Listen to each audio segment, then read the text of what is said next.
আসসালামু আলাইকুম। সবাইকে সামাজিক ব্যবসা করার আহ্বান জানালেন ডক্টর মোহাম্মদ ইউনূস।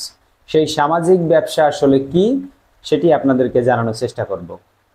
সবাইকে সামাজিক ব্যবসা করার আহ্বান জানিয়ে অন্তর্বর্তী সরকারের প্রধান উপদেষ্টা ডক্টর মোহাম্মদ ইউনূস বলেন, এটি এমন একটি ব্যবসা যেটি নিজের টাকায় নিজে চলতে পারে, কিন্তু তা থেকে কোনো মুনাফা নেওয়া যাবে না। এই ব্যবসা থেকে বিনিয়োগ ফেরত নেওয়ার পরও তা চলতে পারে। বৃহস্পতিবার 12 সেপ্টেম্বর বিকেলে রাজধানীর ইন্টারকন্টিনেন্টাল হোটেলে ব্যবসায়ী নেতাদের সাথে মতবিনিময়কালে এই সব কথা বলেন তিনি। ডক্টর ইউনূস বলেন, সামাজিক ব্যবসা পরিবেশ, শিক্ষা সহ যে কোনো বিষয়ের উপর হতে পারে।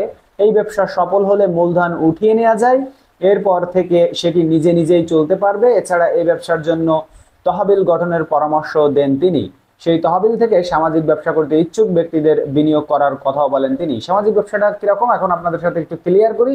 সেটি হলো, যেমন আপনি একটা হসপিটাল করবেন, এটা একটা সামাজিক ব্যবসা। আপনি একটা স্কুল, কলেজ, ভার্সিটি করবেন, এটা একটা সামাজিক ব্যবসা।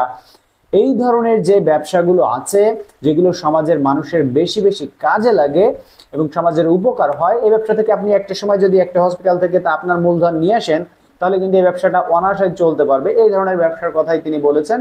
সমাজে ভালো ভালো কাজের কথা তিনি বলেছেন, যেহেতু এই কাজগুলো করলে সমাজের উন্নয়ন হবে এবং সমাজ সামনের দিকে অগ্রসর হবে, সেজন্যই তিনি এইসব কথা বলেছেন এবং দেশ উন্নত হবে।